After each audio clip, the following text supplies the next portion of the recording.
Hello అండి, అందరికీ నమస్కారం. అందరూ ఎలా ఉన్నారు? బాగున్నారా? మేము కూడా చాలా బాగున్నాం. మీరందరూ బాగుండాలని మనస్ఫూర్తిగా అయితే కోరుకుంటున్నా. సో ఈ రోజు అయితే మేము బయటకు వెళ్ళేసి కూరగాయలు అయితే తీసుకొని వచ్చాము. ఇందాకైతే మామిడికాయ పచ్చడి కూడా పెట్టామన్నమాట. సో గిన్నెలన్నీ రుద్దేసి ఇక్కడ క్లీన్ చేసి ఇక్కడైతే పెట్టేసుకున్నాను మొత్తము. ఇక వంట అయితే చేశానండి. ఇప్పుడైతే ఇంట్లో కావాల్సిన కొన్ని సరుకులు నిండుకున్నాయి అని చెప్పేసి తీసుకొని వచ్చాము. మాకు మార్కెట్లోనే కిరాణా షాప్స్ కూడా ఉంటుంది. ఎలాగో కూరగాయలకి వెళ్ళా అని చెప్పేసి సరుకులు కూడా తీసుకొచ్చాను. ఇప్పుడైతే ఏమేమి సరుకులు తెచ్చుకున్నాను ఏంటో ఒకసారి అన్ని చెక్ చేసుకొని అలానే కూరగాయలన్నీ ఫ్రిడ్జ్లో చదివి పెట్టేసుకుంటాను. అలాంటి సరుకులు కూడా డబ్బాలలో పోసుకుంటాను. అలానే కొంచెం కిచెన్ కూడా గందరగోళంగా ఉంటుందండి. రోజు ఉదయం అడావిడి అవుతుంది. మళ్ళీ వీళ్ళు ప్రాక్టీస్ ఉన్నప్పుడు కూడా నాకు అడావిడిగా అవుతుంది. కిచెన్ అయితే సరిగ్గా చదువుకోవట్లేదు. మళ్ళీ ఒకసారి కిచెన్ అంతా నీట్గా చదువుకోవాలి. సరుకులు కూడా అన్ని డబ్బాలలో పోసి పెట్టేసుకుంటానండి. ఇదిగో సరుకులన్నీ తీసుకొచ్చాను. ఏమేమి తెచ్చారో చూడండి. పండుమిరపకాయలు అయితే తీసుకొచ్చామండి 1 కిలో. అవి ఖమ్మం నుండి అయితే మా వారు తీసుకొచ్చారు. వాటి నీట్గా తొడియాలు తీసి నీట్గా కడిగి తడి లేకుండా తూడ్చి ఆరబెట్టాను. ఇప్పుడైతే వాటిని చిన్న చిన్న ముక్కలు కట్ చేసి గ్రైండర్లో వేసుకుంటాను. కేజీ పండుమిరపకాయలకి 1/2 కిలో చింతపండు అయితే వేసేసి పావు కిలోకి తక్కువ ఉప్పు వేసి రుబ్బుతానండి. 3వ రోజు ఉప్పు సరిపోతుందా లేదా అని చెక్ చేసుకోవచ్చు. ఇప్పుడైతే గ్రైండర్ కూడా క్లీన్ చేసి గిన్నెలన్నీ రుద్ది ఇక్కడ పెట్టాక గ్రైండర్ ఆడాలనుకున్నది తీసి ఇప్పుడు గ్రైండర్లో వేసి అక్కడ పెట్టేసుకుంటాను. బట్టలన్నీ మిషన్లో వేసానండి. ఈరోజు అయితే బెడ్షీట్లు వేసాను. అలానే రెగ్యులర్గా వేసుకునే బట్టలు కూడా మిషన్లో అయితే వేసాను. మంచిగా ఎండాయి. బట్టలు అయితే తీసుకొచ్చి చైర్లో వేసాను. ఇప్పుడు ఈ బట్టలన్నీ మడతేసి ఎవరి బట్టలు వాళ్ళకి నీట్గా సదిరి అయితే పెట్టాలండి. దొండకాయ కూర అయితే చేస్తున్నా. 1/2 కిలో దొండకాయలు అయితే తీసుకొని నీట్గా కడిగి రౌండ్గా కట్ చేసి పెట్టుకున్నానండి. సో మా యోధాకి దొండకాయ కూర అంటే చాలా ఇష్టం. దొండకాయ కూర అయితే చేస్తున్నా ఈరోజు. ఇటైతే స్టవ్ వెలిగించేసి గిన్నె అయితే పెట్టుకున్నాను. ఇప్పుడు దీంట్లో ఒక 4 పావులు ఆయిల్ అయితే వేసుకోవాలండి. ఆయిల్ అయితే వేసుకున్నానండి. ఆయిల్ వేడైన తర్వాత దొండకాయ ముక్కలు అయితే వేసుకోవాలి. నేను దొండకాయ ఫ్రై చేసేటప్పుడు ఉల్లిగడ్డలు అయితే వేయనండి. తాలింపు గింజలు, ఉల్లిగడ్డలు, కరివేపాకు, అల్లం వెల్లుల్లి పేస్ట్ ఇలాంటివి అయితే ఏమీ వేయనండి. ఆయిల్లో బాగా దొండకాయ ముక్కల్ని మంచిగా మగ్గిన తర్వాత పసుపు, ఉప్పు, కారం వేస్తాను. కరివేపాకు కూడా వేయను, ఎల్లిపాయ కూడా వేయను. కొంతమంది కరివేపాకు వేస్తారు, ఎల్లిపాయ కూడా వేస్తారు. అదొక టేస్ట్ లాగా ఉంటుంది అనమాట. నేనైతే ఓన్లీ ప్లెయిన్గా దొండకాయ కూర అయితే చేస్తున్నానండి. ఇప్పుడైతే ఆయిల్ అయితే వేడైంది. దొండకాయ ముక్కలని కట్ చేసి పెట్టుకున్న ముక్కలని వేసుకోవాలండి.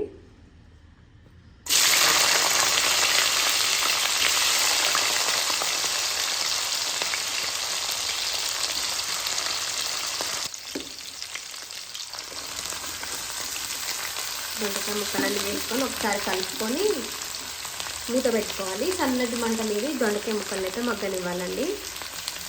ఆయిల్లో పెట్టామనుకో మళ్ళీ అంటే కొంచెం దొండకాయ ముక్కలు మాడిపోయినట్టు అవుతుంది. కలుపుకోవాలి.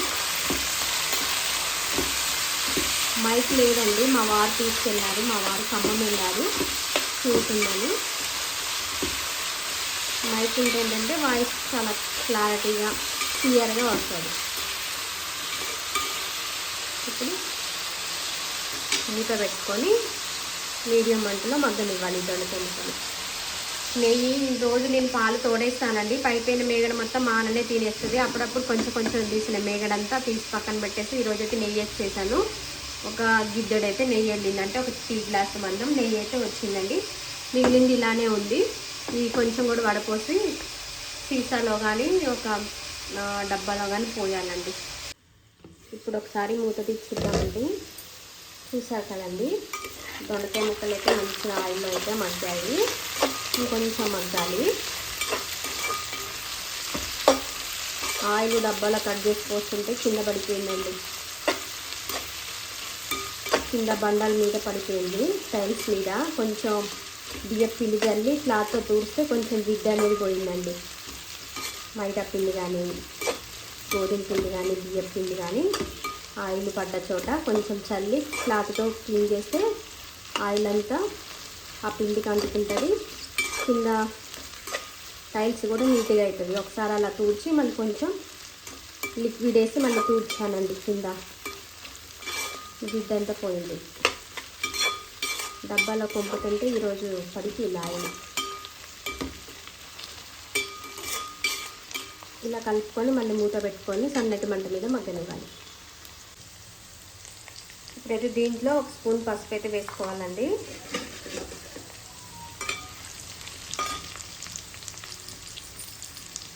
పసుపు వేసుకొని కలుపుకోవాలి.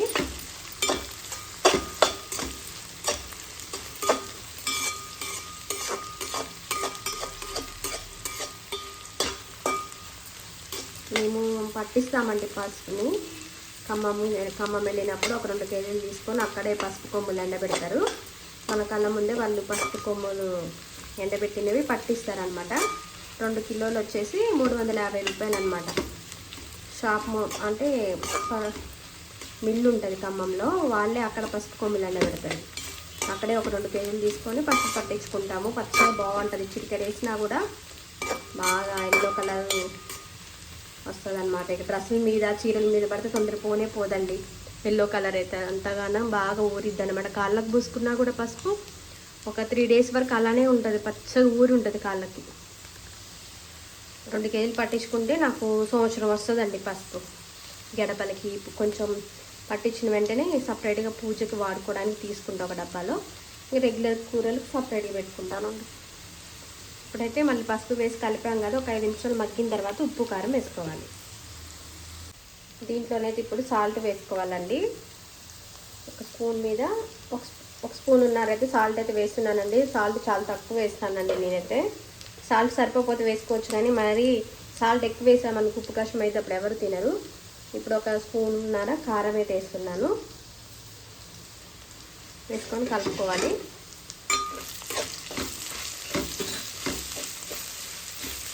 ఎల్లిపాయ, కరివేపాకు, ధనియాల పొడి ఏం వేయనండి. ఇలా అన్నంలో కలుపుకొని తినొచ్చు, చారులో కూడా చాలా బాగుంటుంది.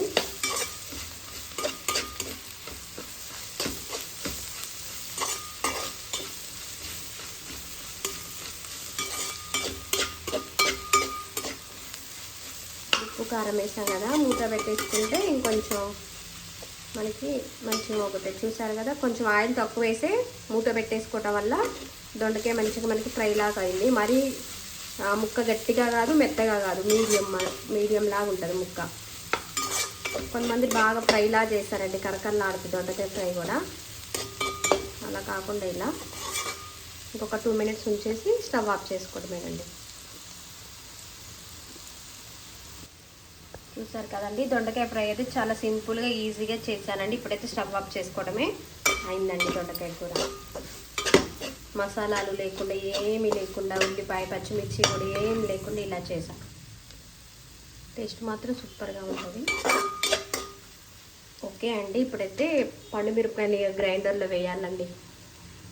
ఇదిగోండి, ఈరోజైతే మధ్యాహ్నం దొండకాయ కూరతో పాటు పచ్చి పులుసు కూడా చేశానండి. స్టవ్ వెలిగించేసి గిన్నె అయితే పెట్టేసుకొని ఒక 3 స్పూన్లు ఆయిల్ వేసుకొని కొంచెం జీలకర్ర, ఆవాలు, పచ్చిమిర్చి, కరివేపాకు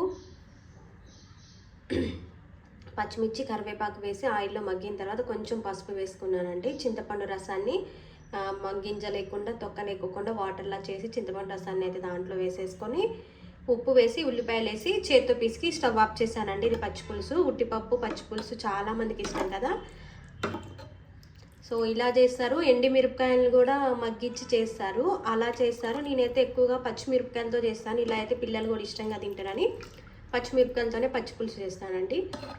మా చెల్లి అయితే మా మోక్ష అస్సలు కారం తినండి.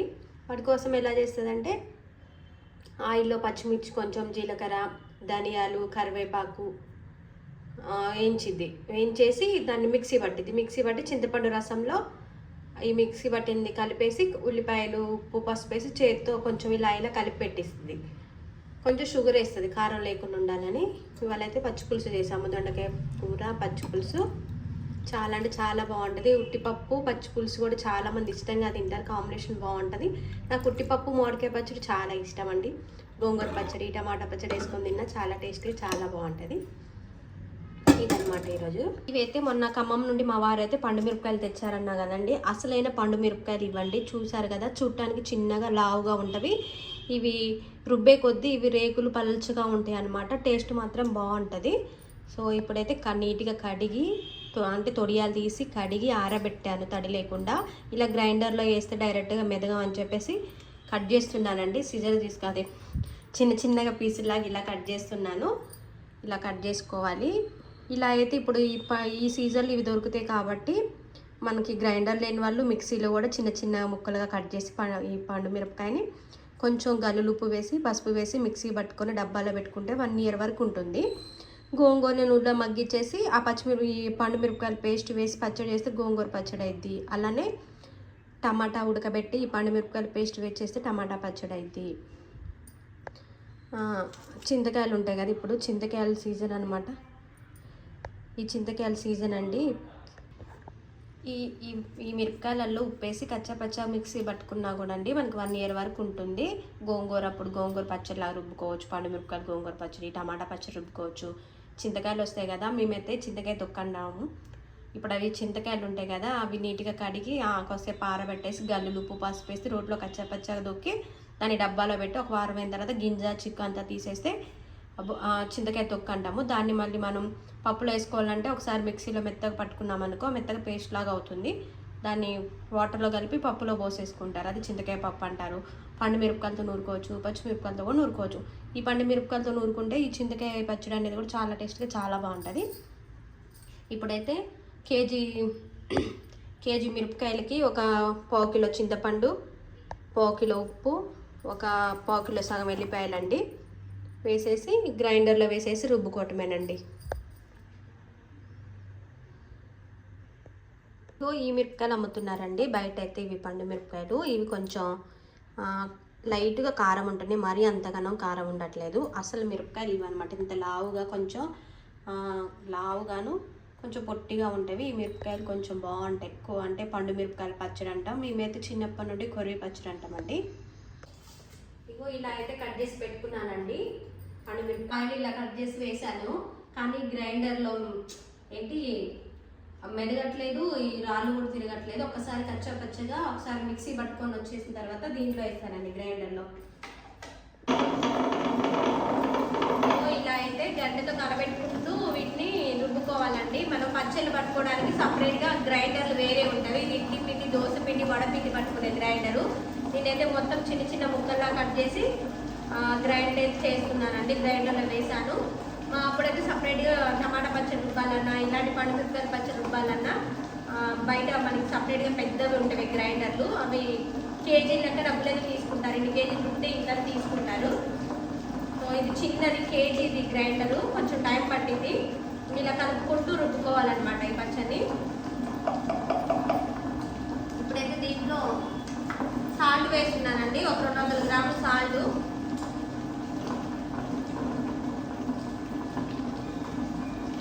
పచ్చళ్ళు ఎప్పుడైనా కొంచెం ఉప్పుగా ఉండాలండి, ఎందుకంటే నిల్వ ఉండే పచ్చళ్ళు ఉప్పు ఉంటేనే బూజు పట్టకుండా పచ్చళ్ళు పాడవకుండా ఉంటాయి. ఒక 200 గ్రాముల ఉప్పు అయితే తీసుకున్నాను, మళ్ళీ సరిపోతే 3వ రోజు చూస్తానండి.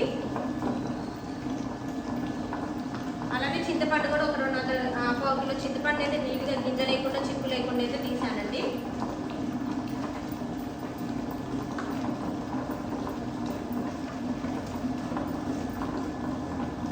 మధ్యలో ఇలా గంటతో అంటే చక్క గంటతో ఇలా కలుపుతూ పచ్చడి అయితే పడుతున్నానండి, ఎందుకంటే ఇది చిన్నది కాబట్టి మధ్యలో స్ట్రక్ అవుతూ ఉన్నది.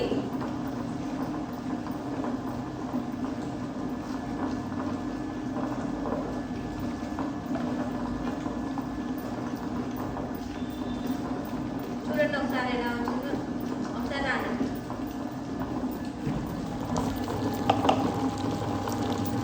ఇలా కలుపుతూ తిప్పుతున్నానండి, రుబ్బుతున్నాను. మధ్యలో లేకపోతే స్ట్రక్ అవుతున్నాయి అందుకే.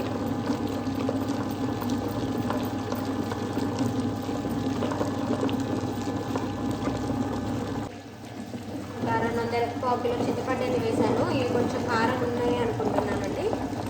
అలానే కొన్ని వెల్లిపాయలు కచ్చాపచ్చా దంచుకున్న వెల్లిపాయలు కూడా ఇప్పుడే వేసేస్తున్నానండి.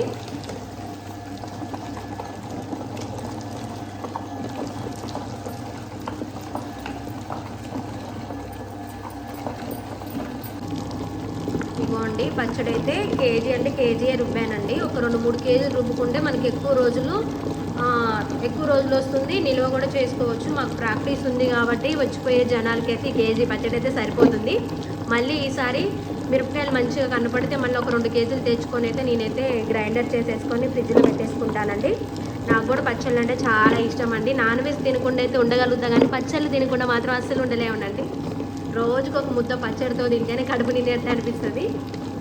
సో పచ్చడి అంతా అయితే మెదిగిందండి. ఇప్పుడైతే ఇదంతా గ్రైండర్లో మొత్తం తీసి ఒక డబ్బాలో పెట్టేసుకొని మళ్ళీ మూడో రోజు ఉప్పు సరిపోయిందో లేదో చూసుకొని ఉప్పు అయితే వేసేసుకొని మిగిలింది గాజు సీసాలో పెట్టుకున్న బయట పెట్టుకున్న మనకు ఉప్పు కరెక్ట్గా వేసుకొని గాజు సీసాలో బయట పెట్టుకున్న జాడీలో పెట్టుకున్న ఈ పచ్చళ్ళు అనేవి 1 ఇయర్ వరకు పాడవ్వండి. మా చిన్నప్పుడైతే గోంగూర పచ్చడి, టమాటా పచ్చడి, మామిడికాయ పచ్చడి, పండు మిరపకాయల పచ్చడి, కొరి పచ్చడి అంటాము.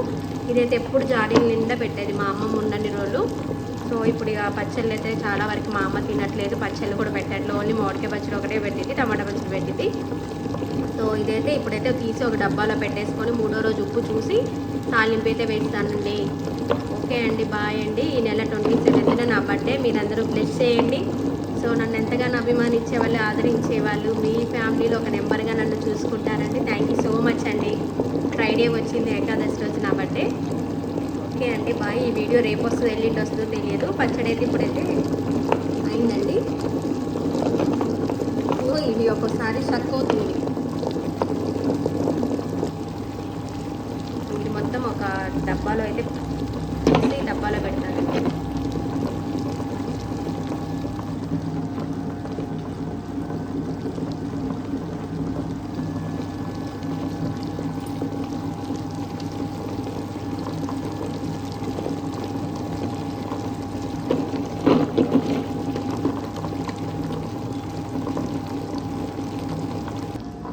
చూసారు కదండి, ఈ మిరపకాయలు రుబ్బడం వల్ల మనకి అక్కడక్కడ రేకుల్లాగా ఉంటుంది. అన్నంలో కూడా చాలా టేస్ట్ చాలా బాగుంటుంది. సో మూడో రోజు తాలింపు వేసి చూపిస్తాను. ఇప్పుడైతే పచ్చడి అంతా మంచిగా మెదిగింది. ఇప్పుడైతే జాడీలు ఖమ్మంలో ఉన్నాయి. ప్రజెంట్ అయితే నా దగ్గర గ్లాస్ ఇస్తాను, జాడీలు అయితే లేవని చెప్పేసి ఈ డబ్బాలో అయితే వెతుకుతున్నానండి. మొత్తం ఇప్పుడు గ్రైండ్లో మొత్తం తీసేసుకొని వెతికేసుకోవడమే. చూసారు కదా, పండు మిరపకాయల పచ్చడి టేస్ట్ మాత్రం సూపర్గా ఉంటుంది. తాలింపు వేసిన రోజు దీని టేస్ట్ ఎలా ఉందో చెప్తానండి. పచ్చడి మొత్తం ఇదైందండి. మా పిల్లలకి పచ్చడి చూడగలను తినాలనిపించిందండి. ఇప్పుడైతే కొంచెం పెద్ద తాలింపు వేస్తున్నానండి పచ్చడిని.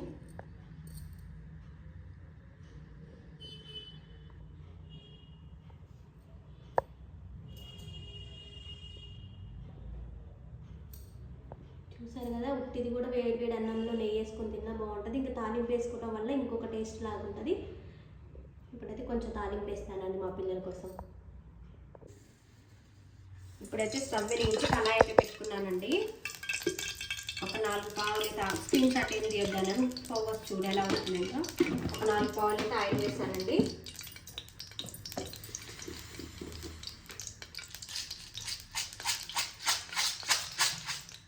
ఇప్పుడు ఆవాలు, పచ్చనిపప్పు, మినప్పప్పు, జీలకర్ర ఉన్నవి తాలింపు గింజలు అయితే వేసేసుకుంటున్నా.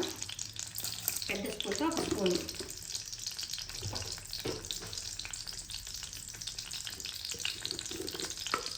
సపరేట్ కొంచెం జీలకర్ర కూడా వేస్తున్నా.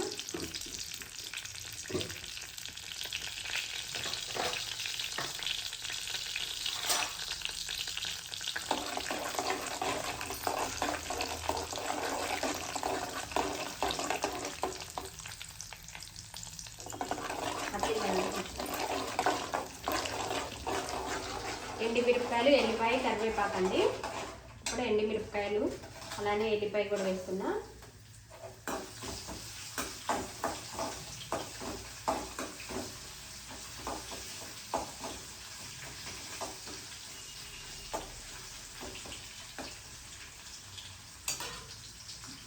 ఇంగువ ఒక అర స్పూన్ ఇంగువ వేసుకొని కరివేపాకు కూడా వేయాలి.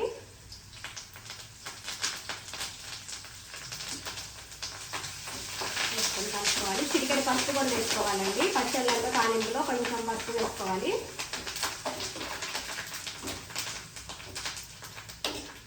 పసుపు తెస్తా ఫ్రిడ్జ్లో ఉంది. పసుపు అయితే పట్టించుకొని వస్తానని చెప్పాను కదండి. ఇవి ఫ్రిడ్జ్లో పెట్టేసుకోండి, ఎంత కావాలో అంత వాడుకోవడానికి బయట పెట్టి మిగిలిన ఫ్రిడ్జ్లో పెడితే పురుగు పట్టుకొని ఉండదు. ఇప్పుడు 2 సంవత్సరాలు అయింది పసుపు పట్టించి. చిటికెట్ పసుపు అయితే వేసుకున్నానండి. వేసుకొని కలుపుకున్నా. ఇప్పుడు పచ్చడి మొత్తం ఇంత అయిందండి. గాజు సీసాలు ఖమ్మంలో ఉన్నాయి, మొత్తం తీసుకురాలేదు గాజు ఐటమ్స్ అన్నీ. ఈసారి వెళ్ళినప్పుడు తీసుకొస్తా. తాలింపు చూడండి మంచిగా మగ్గింది. నెయ్యితో కూడా తాలింపు వేసుకున్న బాగుంటుంది. కొందరు పల్లీలు కూడా వేస్తారు. ఎట్లనో పోతున్నాను, వీడియో మానం తీస్తుందండి, అస్సలు క్లారిటీ తీయట్లేదు. ఎలా వస్తుందేమో. ఇప్పుడు ఒక 2 గంటలు అయితే పచ్చడి అయితే వేస్తానండి. మంచిగా ఈ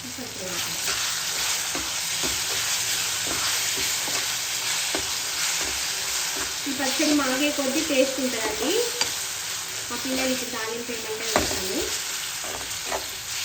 ఒక 5 నిమిషాలు సన్నటి మంట మీద మగ్గనివ్వాలి పచ్చడి, పచ్చి వాసన పోయేంత వరకు. వేడి అన్నంలో వేసుకొని తిన్నా బాగుంటుంది. కొందరు పల్లీలు కూడా వేస్తారండి తాలింపులు, నేను పల్లీలు వేయను.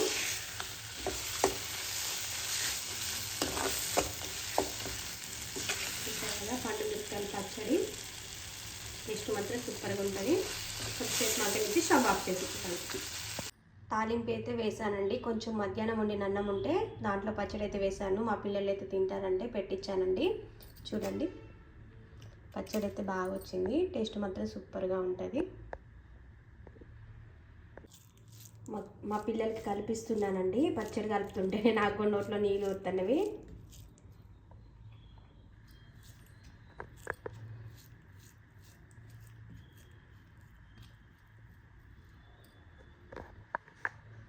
చూడండి ఎంత బాగుందో.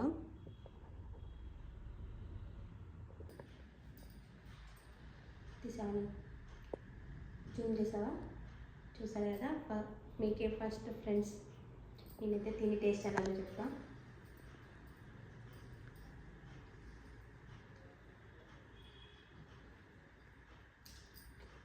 పులుపు కారం పర్ఫెక్ట్గా సరిపోయాయండి. టేస్ట్ మాత్రం సూపర్గా ఉంది. మా పిల్లలు బాగా నచ్చింది అనమాట. కారం లేవు మిరపకాయలు, అందుకని నాకు కూడా నచ్చింది. కారం ఉంటే పచ్చడి నేను తినానండి, కారం లేకుండా ఉంటే పచ్చడి ఇష్టంగా తింటా డైలీ. పచ్చడి మాత్రం సూపర్గా ఉంది. ఓకే అండి, బాయ్ అండి, థ్యాంక్ యూ.